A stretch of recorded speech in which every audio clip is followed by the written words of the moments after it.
It is party time, Mom. Welcome to another episode of the Chad Prather Show. We're having episodes in here. I can't talk, man. I went to Chick-fil-A this morning and tried to order a biscuit, and I couldn't even get the word out. I was like, I want a bacon, chicken, cheese, egg, omelet, thing, roll. It was crazy. You know why, Chris? It's because I drank too much last night. I know I'm not going to stop drinking. We're going to drink on this episode of the Chad Prather Show. Hey, we're in the Mothership Studio 22. We're rocking and rolling. We got Puppet Master Mark is back at the helm. And, of course, Super Mario Chris Cruz flying us into the nether regions of all things insanity. And we're going to get you there post-haste. My buddy from Daily Caller, Jorge Ventura, is in the hot seat today. Welcome to the show. I'm glad you're here, buddy. Oh, man, I'm excited. This is going to be fun. I already know. Yeah. It's going to be way better than anything you ever do with Elijah Schaefer, trust me. I don't know if that's true or not. I love going on Elijah and Sydney's show. You are here. If you're not, so like you guys, I know you watch this show live. They're live, or you watch our premiere at 6 Central. They're live at 6 Central on YouTube. So I know there's conflicts. But you know, they're kids. They're trying. They're doing pretty good. And I like to look at Sydney. I like to look at Elijah too. Yeah, Elijah he's getting fit. He's getting fit. He's looking really good. He's still drinking a lot. He's drinking a lot, bro. And so the other day when I was with Elijah, you know, Elijah, it's no secret. He kind of looks at me like a father. You know, he kind of comes to me and for counsel and wanting to know, you know, how to handle his woman. I tell him all the wrong things. And so anyway, yeah, he came to me and he hugged me and stuff, and I was like, "Damn, dude, you get pretty solid." Yeah, he's looking better. He's looking better. I'm getting pretty fat. That changes next week, Jorge. Okay. I'm moving tomorrow. We have a big Chad Prather expose special coming up on. It's going to be the 22nd of this month, Chris. Isn't that right? November 22nd. We've already taped it. Mm-hmm. We sat in here, and I'm going to tell you all the events of my life for the last year, all the things you don't want to miss it. Chad, I rewatched that because I was not paying that much attention when you were recording it. You're such a piece of garbage. Yeah. Is it really okay for me to post that show? Because you go unfiltered, not in a cursing way, but you literally open your chest. Yeah, I think it's okay. I think people need to hear it. Okay. I think it'll help people, actually.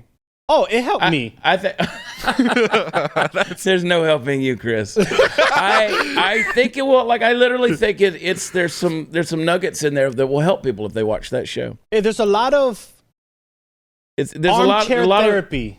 There's a lot of what? Armchair therapy. I like that term. Yeah. I like that too. I get a little visceral there. I kind of lay myself bare a little bit. Get naked before you and the Lord.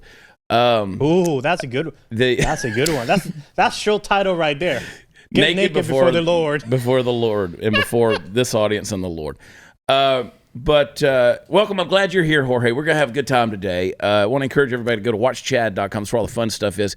And I want you to get in the habit of doing something every day of your life going forward. I know I asked you to do things like I told you. I wanted you to go to watchchad.com, sign up with your email address. I need that email address because that's how we're going to stay in touch.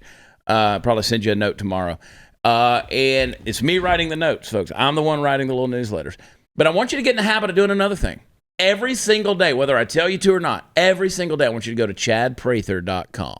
Now, it's not fully live yet. Not fully live, but it's our new blog spot. I'm going to be putting some of my rants, raves, musings, and just my crazy thoughts about the world and culture at large on there. Have a little humor in there. Have a little. You'll be able to read it in my voice. You'll know what you're getting. But I want everybody, because here's what that's going to do. When you open those articles, there's going to be ads embedded in there, and those advertisers are going to pay based on how many times that thing gets read. So you know what? Doesn't cost you anything to go help me get paid. That's so beautiful. I love capitalism, Jorge. Yeah. It's a beautiful thing. Hey, us patriots, we got to make that money somehow out here, man. I know. And you know exactly how that goes working at Daily Caller. You got to get people to those articles. Yes, sir. That's the deal, man. We're going to get into some stuff, not the least of which, of course, is the grueling and gut-wrenching Kyle Rittenhouse trial that has been going on today. Well, it's been going on, but specifically just heart-wrenching today as Kyle took the stand. Before we do that and take a break, with the holidays coming up, I want to welcome back some friends of ours, Vincero Collective. I love these dudes. They make those premium watches, the sunglasses, lifestyle accessories. And listen, it's for you because you know what? You're worth it and you get it. If you want a gift to give somebody that's going to impress them this holiday season, Vincero Collective's got you covered. They got a collection and look for every walk of life. You find yourself in the office or out on the town, you know, all dressed up. They're Reserve Automatic. Check it out. It's a beautiful classic watch. If you like to spend time outdoors, they've got their Outrider, which is rugged, perfect everyday carry accessory. Vincero is the perfect go-to for all of your holiday gift shopping needs, whether you're shopping for friends or a loved one, partner, or a parent. Vincero has a collection and colorway for everyone, making it easy to find a great gift for that special someone. So online shopping can be frustrating. Will it fit? Will it really look like this? Will it be broken in a week? I promise you, when they sent me my first Vincero watch, I was like, damn, and I'm a watch dude. I'm naked without my watch. Yeah. And so when I put it on, I was like, this is a nice watch. 365-day guarantee, free return policy. They got you covered. So they're here to elevate your look because they know that when you look good, you feel good. So do yourself a favor. Check them out. Get yourself something. Get something for somebody else. I guarantee you're going to love it. Here's what I want you to do. I want you to go to VinceroCollective.com. That's Vincero, Vincero. Collective.com/watch Chad. They give you 30% off November 19th through 30th. So you can get over there here in another week. Use code Watch Chad at checkout. And they support the show. Let's support them. Check out Vincero Collective. We'll be right back.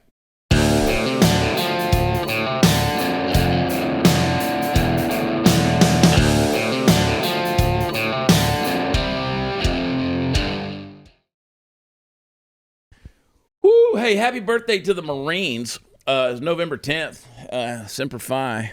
Gotta love those Marines. They know how to party. Talking about drinking. Some of those dudes. Yeah. Oh, God. They mess you up. You're living in California, right? Yes, sir. When you moving to Texas? Maybe soon. We're looking at the Houston area potentially. I mean, it feels like I've been living in Texas because I've been covering the border since March. So I've been in the McAllen and Del Rio a lot. But yeah, I love Texas already. The people are amazing, very welcoming, very different from California. Very. You know that, yeah. If you walk on the sidewalks of California and just wave hi at somebody, they'll like do a double take and be like, you talking to me? And so, but yeah, here in Texas, people are very family friendly. Yeah. I caught myself a few years ago. I was in Hollywood, and I was in West Hollywood, whole different world. And so I was at a place, and I held a door open for a lady who was pushing a baby stroller, and I caught myself when I was holding the door. I was like, "Shit, she's gonna get offended." You never know what you're gonna get in California, right? I just have this picture of now Chad just hanging out in West Hollywood. Yeah, I just cannot. Everybody knows when I talk about going to West Hollywood, and I show up in the cowboy hat. It's like a revival of the Village people, man. They love me there. Anyway, I'm glad you're here. I want to get into that. We'll talk a little bit about the border and some of your experiences down there. But let's get into this Kyle Rittenhouse thing. So Kyle's 18 years old now. Many of you know that Kyle was involved in that protest that went on, and he was 17 at the time. He was armed, and he was surrounded by some folks, and he was literally fearing for his life. I mean, people who have seen the video, they know what was going on. He was being pursued, being chased. One of the guys for the prosecution, the guy he shot in the arm, actually said, I raised my gun towards him. That's kind of been an interesting trial to watch. What was interesting about that too, Chad, is that the defense team made him admit that he lied to the police in the police report that when he chased Kyle that he did not have his firearm when he did. Yeah.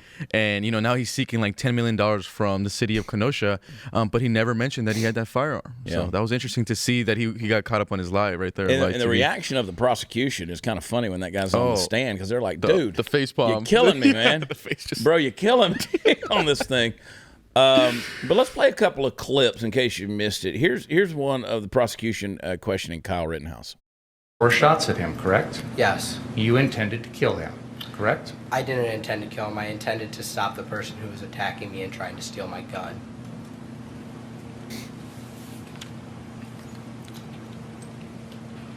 There you go.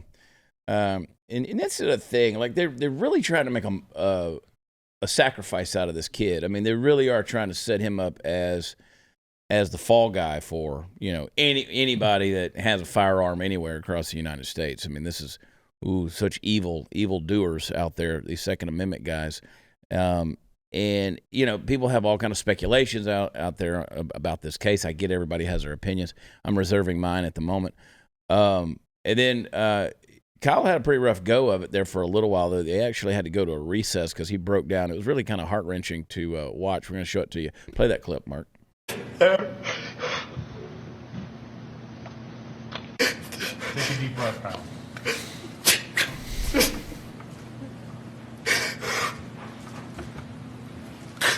That's what I...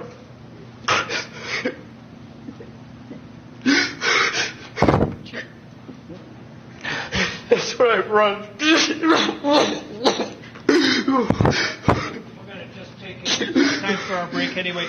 You can just relax for a minute, sir. We're going to take a break about 10 minutes, and please don't talk about the case during the break. Read, watch, or listen to any kind of trial. You know, you can imagine from the perspective, of course, you know, I just had Kyle's mom here in studio and spent some time with her. We've heard her interview, very passionate. Obviously, it's her child. Anybody that's a parent knows how gut-wrenching that would be. Imagine if that was your kid who was, you know, and again, he put himself in a very serious circumstance. I mean, a life was lost. Someone else was injured seriously and severely. But again, that's not the issue. The issue is, you know, that right to defend yourself. And this is what they're attacking in regards to this. So it's going to be interesting. I mean, how this thing comes out and how the media spins it, that's going to be, it's very concerning to me on how this thing, because I think it's going to be a huge impact for all of us. How do you think this thing turns out in the grand scheme of the public eye? I think right now, especially after today, I do think that it might go to a mistrial. Yeah. What was also interesting, there was a video floating around on Twitter, and it was of supposedly George Floyd's cousin saying that we have people in the courtroom taking pictures of the jurors just in case this doesn't go our way. Yeah. So that right there was very alarming to me. But I think after seeing what's happening today, the judge battling with the prosecution team, I think this might go to the mistrial. Yeah, I agree with you on that. I think that, in fact, take a look at what the judge had to say to the prosecution. Play this clip. In this case, because to me, what I've heard in this trial, and by the way, Mr. Richards absolutely correctly points out that just hours ago, I said I had heard nothing in this trial to change any of my rulings. So why? Testimony, Your Honor. Pardon me? That was before the defense Don't testimony. get brazen with me. You knew very well. You know very well that an attorney can't go into these types of areas when the judge has already ruled without asking outside the presence of the jury to do so. So don't give me that. That's number one. Number two, this is propensity evidence. I said at the time that I made my ruling, and I'll repeat again now for you, I see no similarity between talking about wishing you had your AR gun, which you don't have, so that you could fire rounds at these thought to be shoplifters, and the incidents in these cases, which are not, there's nothing in your case that suggests the defendant was lying in wait to shoot at somebody or reflecting upon the shooting for a vast amount of time. Every one of the incidents involves matters that involve seconds in time. So I commented at the time, I don't see the similarity, and I don't see the similarity now. I kind of love the Kenosha, Wisconsin accent, you know? Don't you get brazen with me. Bring me my cheese curds, because you're really pissing me off. You know, it's not a curd if you don't hear the squeak when you chew it. I don't know. Too bad. You know, you try to hold out hope. I mean, you try to hold out hope that there is some sort of common sense that's out there, and there is some kind of impartiality when it comes to the justice system. Yeah, because they're trying to ruin this kid's life, and in many ways they have. You're right. I already think it already has, because it's like even if Rittenhouse gets off, I mean, look at his life now. It's not like he could just go get a job and go to school. I mean, he's going to be painted as this white supremacist kid forever. So, and you're always identified in that regard. What was the name? George Zimmerman? Nope. Wasn't his name? Right? Zimmerman. I mean, dude, that's been how many years ago, the Trayvon Martin thing? What was that, like 2012-ish? Yeah. Under the Obama years. Obama. So that was 9 years ago at least, almost 10 years ago. it's like George, of course, he's a putz. I mean, he kept getting in trouble with the law, doing all kind of crazy stuff. But you're always identified with those things, right? And Kyle's a young guy, and we all been young, and we made mistakes. But it's just like his, it's just that moment is gonna be, like you said, it's always gonna be attached to him wherever he goes, and it's on video, and it's a traumatic experience that he has to relive. It's not the sad. least of which is shooting another human being. Right? Not everybody's a stone cold killer like me, but, sometimes, you got to carry that. That's a hard deal. I mean, you really do. It's a bad thing. And then you have people who, obviously, they would love nothing more than to put hits out on him. They want to dox these jurors, as you talked about George Floyd's brother talking about that. I mean, who the hell made that dude relevant?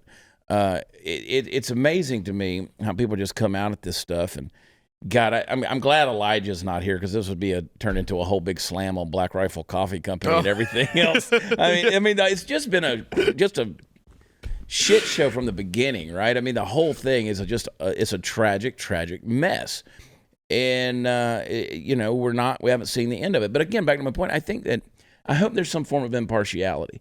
I mean, at some point in time, you have to realize that the Second Amendment is in the Constitution. It is in the Bill of Rights. It's there. You can carry a firearm. You can carry a firearm if your life is being threatened. I told some folks, I was at a campaign event last night. Donate at Prather2022.com. This is Chad Prather, and I approve this effing message. There was, I always talk about the border, and we'll talk more about this later on.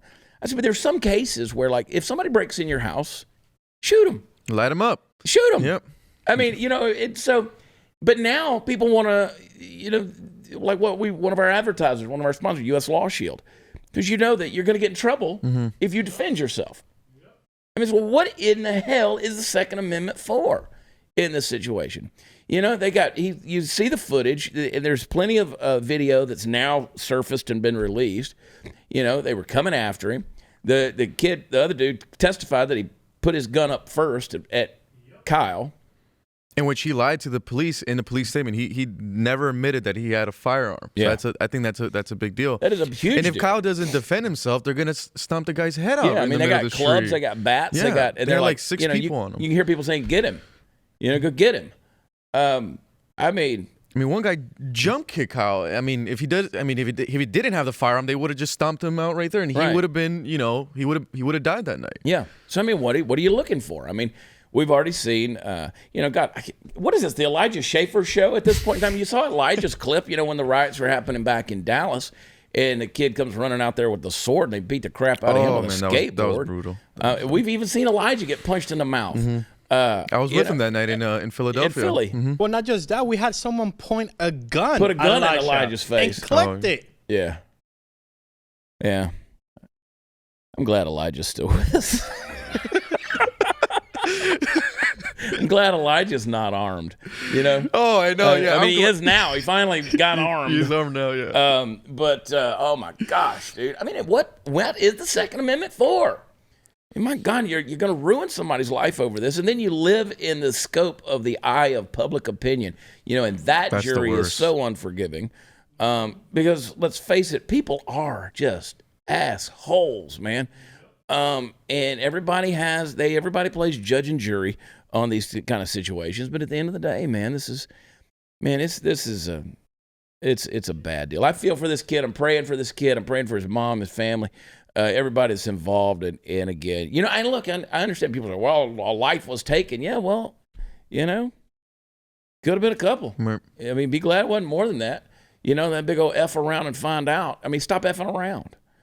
That's one way to not get shot is quit jacking around with people that will shoot you. Find out, yeah. I did. It'll come out next week. I did. Our buddy Clint Emerson, former Navy SEAL, retired Navy SEAL. He's got a podcast. Can you survive this podcast? He puts you in a scenario and he asks you this question. Now, would you do this or this? And then there's a correct and a wrong answer. Would you do this and this? And my deal was a kidnapping scenario. And I passed. I survived the podcast. I was nervous because I was like, I'm going to die right off the bat. And I survived. But, you put yourself, when you start getting into these scenarios, so just the fact that him asking me those questions on a podcast were kind of making me nervous. Like, what's the right thing to do here? Imagine being in that for real, right? Which you have been. I mean, you've been there. You've seen crisis events like we talk about Elijah and being out there with the riots going on and protests. We've all been in those things. It's nerve-wracking. It's unnerving, right, to be there. But then you got somebody that's actually coming at you.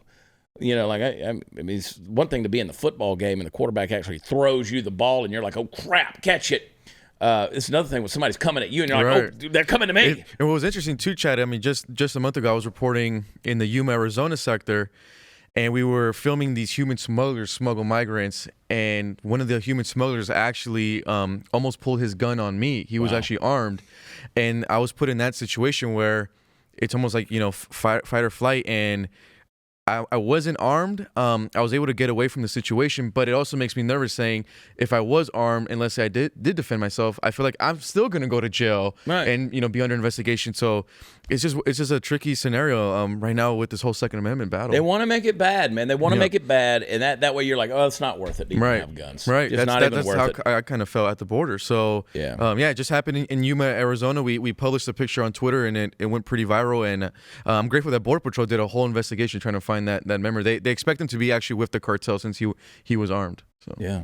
Let's talk about that when we come back after the break, because that's interesting stuff for sure. Hey, are you looking forward to a big Thanksgiving meal? It's actually my favorite meal, Thanksgiving. I love all that stuff. Thanksgiving meal needs a heftier wine this year, especially. I think we all deserve something bold with flavor and complex personality. It's got to be Cowboy Wines from Bonner Wines. That's right. Imagine pouring a glass over Thanksgiving dinner that comes directly from the highest vineyards in the entire world, 6,000 and 9,000 feet in the air. Any higher and the grapes wouldn't be able to survive. But because they're at that altitude in the vineyards, it actually makes a tougher, stronger, more flavorful grape. Blackberry, leather, smoke, and a little dark cherry. It really packs a punch, man. We got drunk on this stuff on election night in here doing the covers. We got ripped, dude. It's good to see. I mean, listen, this wine will get you set back. You know what I'm talking about? But it makes your food taste better, and it helps. Malbecs actually help you digest better. It's good stuff. It's one of the finest wines out there, and they got a whole collection of them. You can visit cowboywines.com. They're going to get you the top quality stuff. They're going to give you 50% off. They'll probably give you 50% off on the shipping, too. If you go to cowboywines.com, straight from Argentina, they're going to bring it down the Andes Mountains on the back of a goat or something, and they're going to put it on an airplane and ship it straight to your house in time for Thanksgiving. Call me up. I'll come over. We'll drink some of these Bonner wines together. Go get it, cowboywines.com. I love them. Go see him. We'll be right back.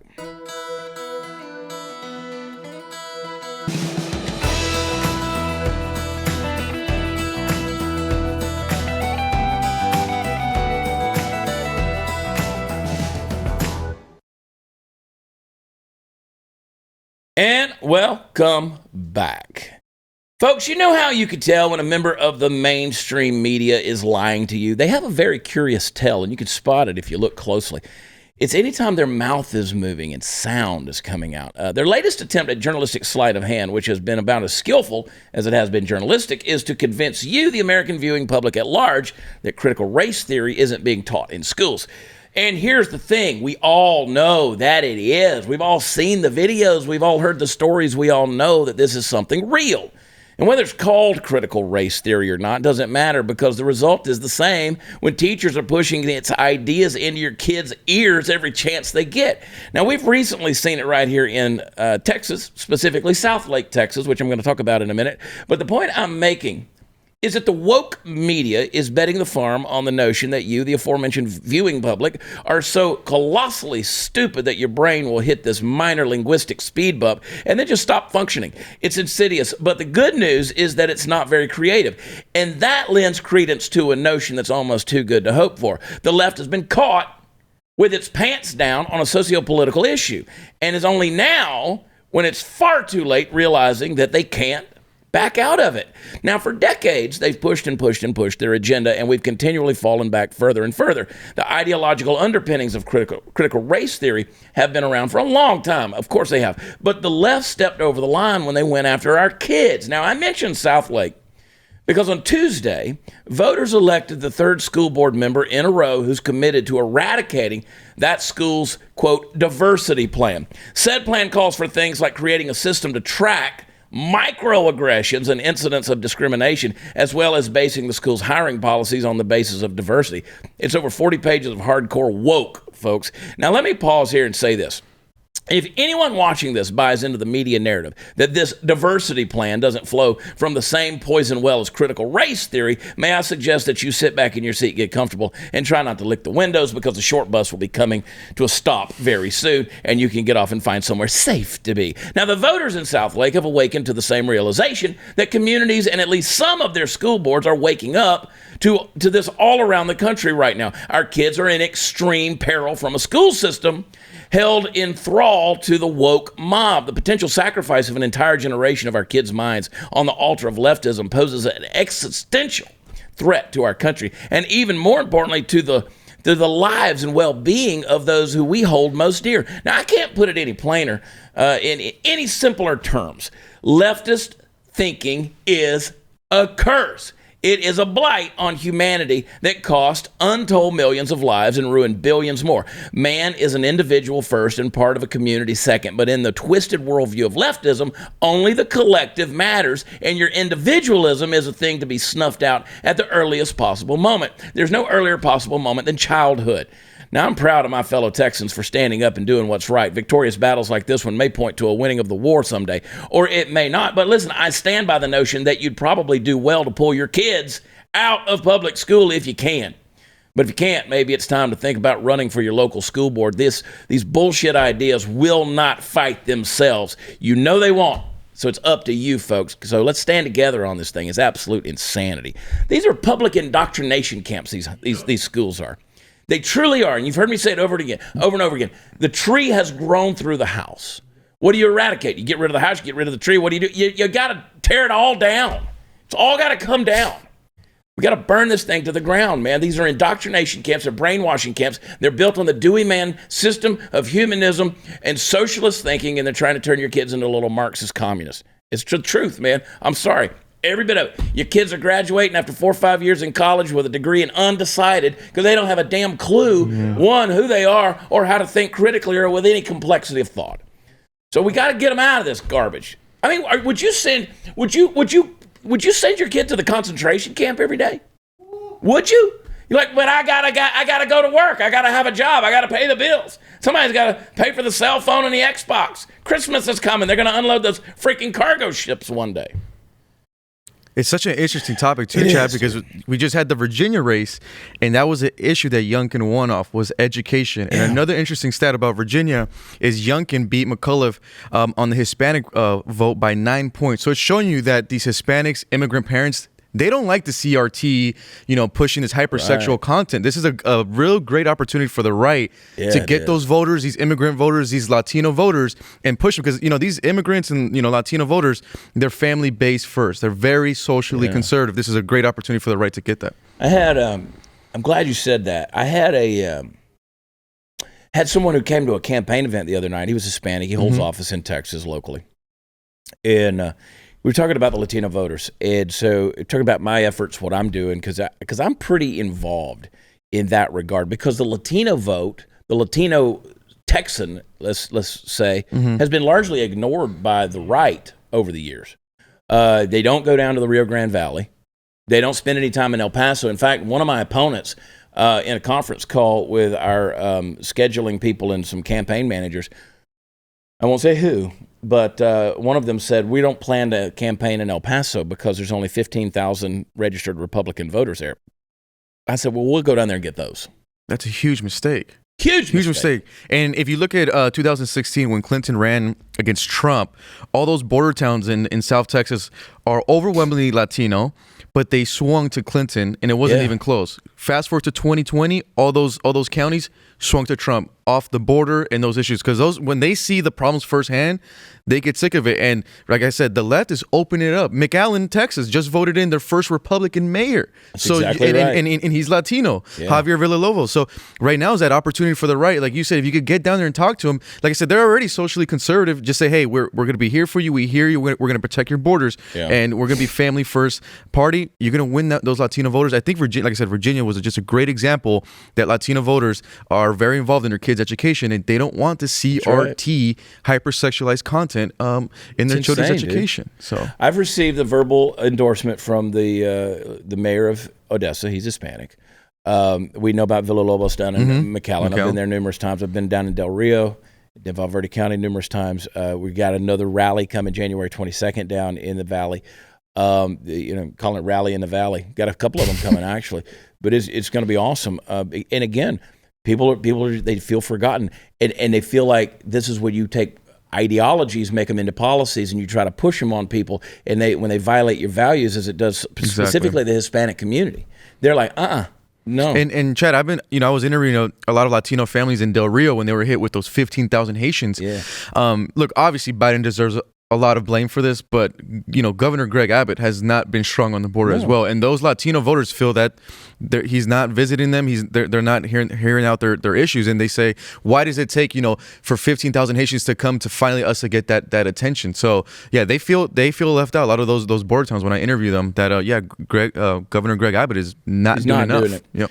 Not doing it. People say, "Oh, it's because you're running against him." No, I'm running against him because he's not doing it. No, I can tell you about like myself firsthand. I interview these people and talk to these folks from Uvalde, Del Rio to McAllen, El Paso. They said, "Where is the governor on these issues?" I was interviewing Uvalde Mayor Don McLaughlin, who says, "I can't get Abbott or Senator Cruz to give me a call back on this stuff." So they feel forgotten, and you can't forget about that part of Texas because it's a strong Latino voter base, and if you could get them, they'll stick around. They're loyal. They are, and they don't. They're no nonsense.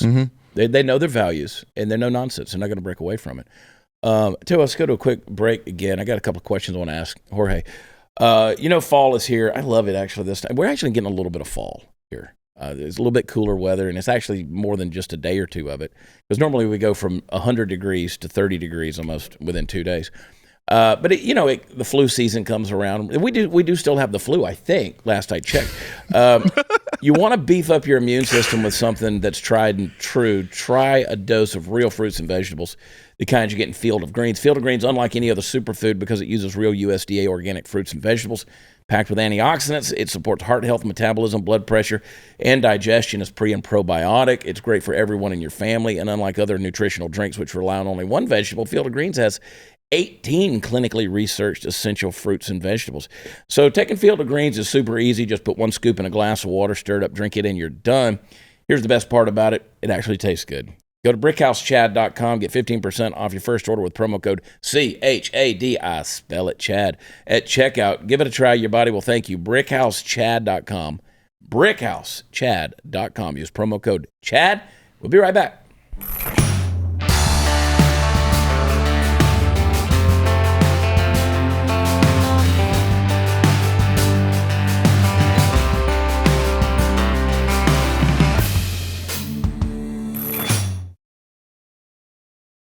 We've been sitting here this whole time talking about drinking, Jorge, and we haven't drank. Here, take yours. Right I'm there. ready, sir. You just did a documentary, right? Yes, sir. Cheers to that. Cheers, brother. Here's to the success of the documentary. We got a little clip of it. Play that thing. Someone brought them here. They're probably working off whatever funds they owe for coming to America. And roughly 2 to 3 plants, depending on their height, can make a pound. These should be 1 pound bags. Our plant count, since they've already gone through it, this one's sitting on 287 inside there. 1 bag is worth anywhere from, I would say the product, the quality that we're seeing out there, it's $1,200 to $1,500 for 1 bag. Or 140 pounds of process is probably inside this location. So you're talking a minimum of 140,000 for this one. And if this bag goes to the East Coast, it's selling like at times 3. Oh, right. Yeah, 3 to 4 times. That other one was closer to 160. So between two, you have $300,000 in product at the location, just at the first 2. I took the gender unicorn test the other day, and let me just say, based on my findings, you look good on camera. That's good. You look good on camera. Thank you, man. I appreciate it. That's solid, dude. I mean, you look like a good little investigative journalist popping off there. That's good. I'm glad I got the Chad endorsement on that one. Yeah, man. You should do that. Cartelville, USA. Fantastic stuff, dude. I can't wait to dig into that thing. That is fantastic. Because, again, dude, I'm so passionate about this thing. The money that they're making, the cartels, the influence that they have on this side of the border, just insane, dude. Scary stuff. And that right there, Chad, I really try to focus on highlighting these cartels because in that town. It's in the high deserts of California. Yeah. It's 300 miles away from the border. So we're not talking about a San Diego. Yeah. And these communities now are being taken over by these drug cartels. And they're now just kind of, you got working class Americans who are stuck in the middle of these wars, and they're starting up these illegal marijuana operations. Now, I know that when people hear illegal marijuana, they shrug their shoulders. They think that it's like just Cheech and Chong out there smoking pot. Right. They have no idea there's a huge criminal element. And you're going to see in that clip too, Chad, that the Chinese mafia is involved, and they're smuggling migrants and forcing them to work at these grow ups. So we're seeing in real time labor trafficking on American soil. So in LA County right now, Los Angeles County, they have over 500 illegal marijuana grows. The county next door, which is San Bernardino County, has over 1,000. So just between two counties, we have close to 2,000 illegal marijuana grows controlled by Mexican drug cartels, Chinese mafia. We're seeing the Armenian crime organization get involved with this business. So we're seeing labor trafficking, sex trafficking, water theft at a very, very high level. For those folks who live in California, know how important that water is to us. Yeah. But it's also the violence. Our homicide rate has gone up in the desert. LA County Sheriff are finding bodies that have been shot and killed in the desert connected to these illegal marijuana grows. Yeah, see, people don't understand. This is a violent situation we're in. Everything connected to it. It is a culture of death and cash, right? And once your human life doesn't matter compared to. And again, you look at what you talk about Chinese cartels and Armenian cartels. These are not people who value human life. Anyway. Oh, absolutely not. I mean, you look at what the Chinese government does to the Uyghur Muslims. I mean, you think you give them a little bit of power. What do you think they're going to do here? And this problem all starts from not having a strong border. So a lot of Americans think like, oh, well, what's happening at the border is not going to affect me here in my town. Well, the fentanyl's coming in. These drug cartels are coming in, and that these communities up there in California, like Antelope Valley, Palmdale, Neenah, San Bernardino, like Phelan and El Mirage, they now have drug cartels living in their backyard, fighting for territory, and law enforcement can't keep up with the power and, like you said, the money that these operations. I mean, we were on operations that were raking in millions of dollars. So why, for them, it's like, why would we not do this if the policies are going to embolden us? Yeah.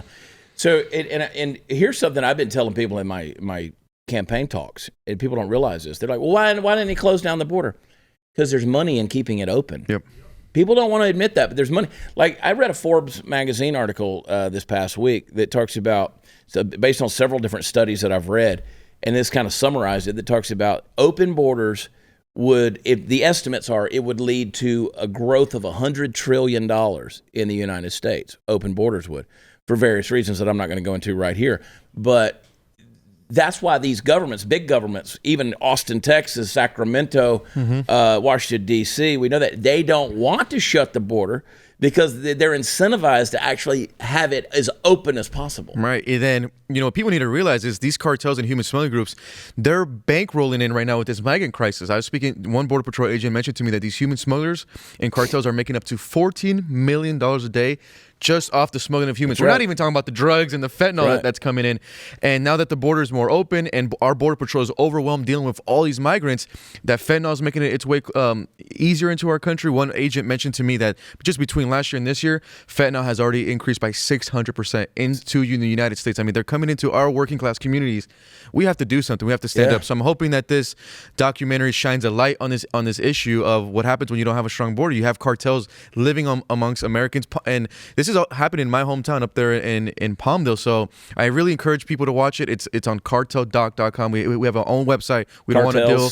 Yeah, carteldoc.com. Yeah, we didn't want to rely on YouTube because they censor us, they shadow ban us. So carteldoc.com, you could get the trailer, so send it to family and friends, and you have the full documentary. And like I said, Chad, there's a huge misconception problem because people think, oh, it's just pot. It's not a big deal. It's just two hippie dudes listening to Bob Marley smoking joints. They have no idea the huge criminal enterprise that's connected. Thank you for doing that. Yes, sir. Can't wait to check that out.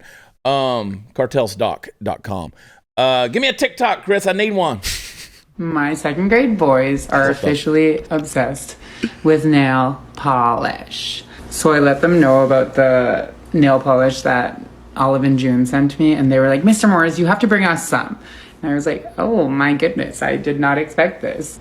And then a day later, I had another scholar come in, and he was like, I have glitter nail polish at home, but I couldn't wear it to school. And then the next day he came in and he was like, turns out the glitter nail polish is really hard to get off. So look at my nails. And I was like, wow, those are beautiful.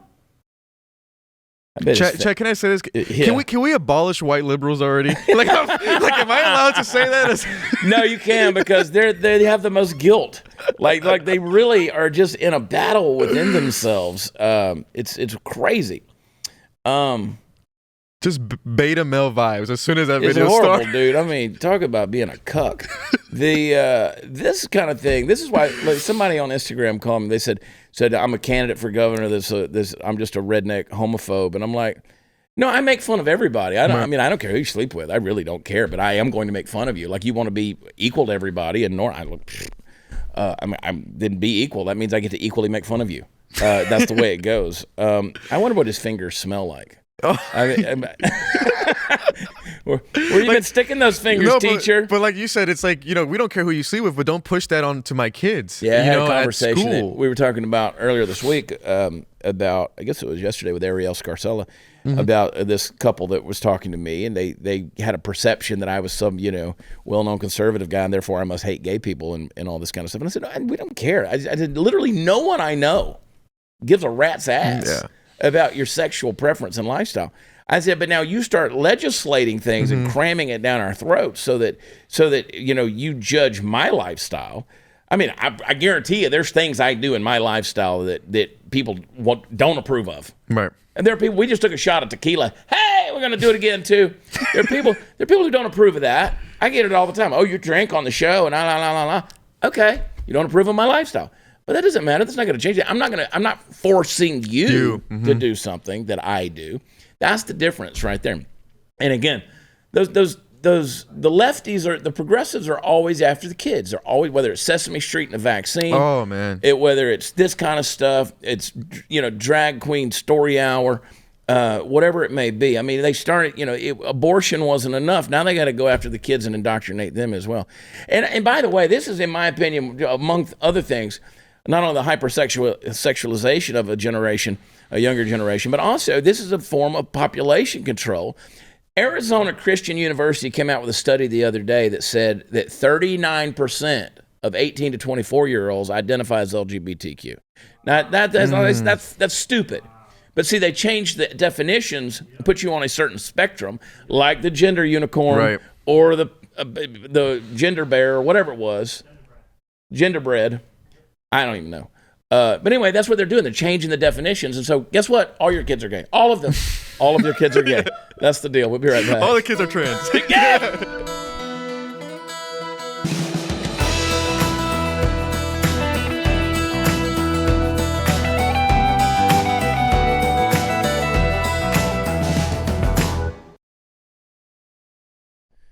Jorge, where all can people find you? So right now, the best spots to find me is on Instagram at Jorge Ventura TV. We're also on Twitter, so if you guys want the breaking news real time, it would be Ventura Report on Twitter, then Jorge Ventura TV on Instagram. I'm going right there right now. Jorge Ventura. Oh, I've misspelled. Why can I not spell Ventura? I keep thinking there's supposed to be a B in there. No, but it'd be fantastic. We do, all of our frontline reporting videos always go to social media, always on Twitter. So I think the audience would really appreciate what they see, and especially our frontline border coverage. It's good stuff, man. Thank you for doing what you're doing, and you're always welcome here. Yes, sir. Get your ass out of California, move to Texas. I want you here, okay? Hey, leave a rating and review. 5 stars is what we take. It's all we'll accept. Go where podcasts are offered, specifically Apple Podcasts, and leave a good review. Here's one from Cheeseburgers Are Delicious. Not wrong. Great show, informative and entertaining. It's on my list for commuting. Makes the trip fly by. Well, we appreciate that, and keep on doing what you're doing.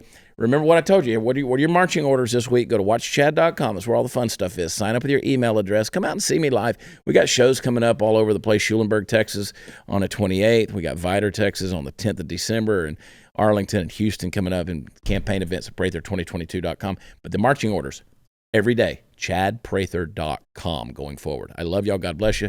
We will be back tomorrow and get off the rails Thursday. Bye.